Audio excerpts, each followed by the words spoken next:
my dad took me to the baseball field when I was 5 years old.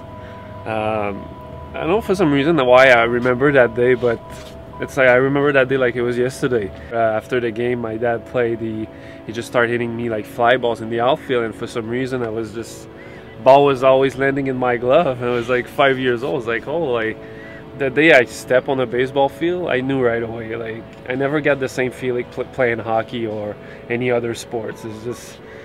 It's just kind of the love of my life. I don't know why, but I was born in Beauceville, a little town southeast of Quebec City, and my mom and dad moved to northern Montreal, a town called Saint-Jérôme.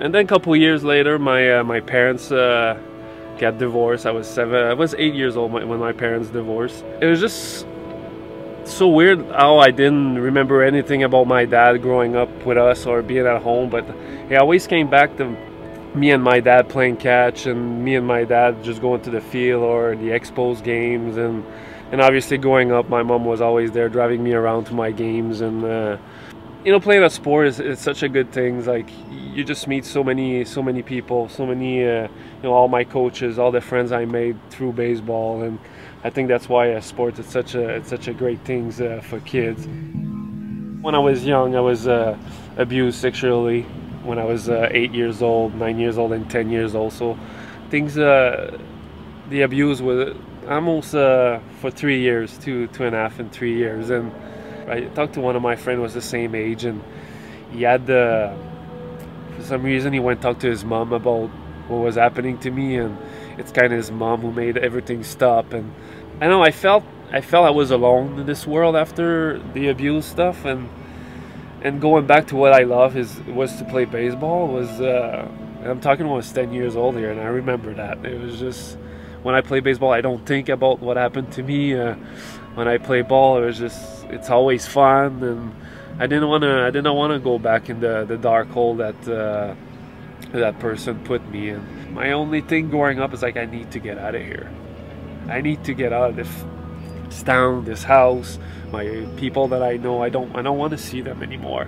And so I just disappeared. I went to Louisiana. One of my friends was there, and in 2001 I went on the internet, and I find out the Goldeyes, Winnipeg Goldeyes, had an open tryout. The trial was on May 5th. So my plan was to just drive here, do the trial May 5th, and if I didn't make the team, just drive back home, because the Quebec team had a trial May 8th. Everything went pretty good here in Winnipeg, and next thing I know, I was invited to the spring training, and I played 8 years here in this unbelievable stadium, and always 7,000, 6,000 fans every game. And last year they retired my jersey, so I played professional baseball for 11 years. I was on the baseball field every year, and it was what kept me alive for all these years. And when baseball stopped in 2009, well, professional baseball, I went a pretty dark hole for, you know, a year or two, to the point that I did not want to live anymore. And I tried to kill myself twice in the last 3 years. You know, I spent the night in the hospital, and the next day I called one of my good friend Tom here, and he took me to go see a person and start talking about that. And then I decided just to let it go, and I'll tell my story to everybody I know. For the longest time, you just think you're alone, like you don't want to tell anybody, because you think you're the only person that stuff happened to. But it's all around us. Like, you know, I'll sit here tonight at the stadium, there's maybe a kid right beside me, like it's happening to him, you know. I was always the baseball guy, putting everything, my time in baseball and everything, and I finally got the courage to go talk to somebody about what happened to me. And I want to help kids to you know, obviously to talk about this issue, and that's why I'm getting involved with Beyond Borders, and just to hear what they're doing for the kids, and what Beyond Borders is all about. It was just like, oh, this is exactly where I need to be.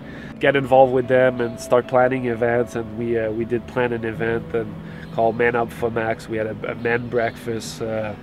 We had 100 men just coming and talk about sexual abuse, you know, that's where it's really important to make kids understand that, you know, if somebody is not ready to listen to you, just make sure you turn around and go talk to somebody else, because somebody's gonna be there and take 5 minutes to like listen. Like, we have to do something about that.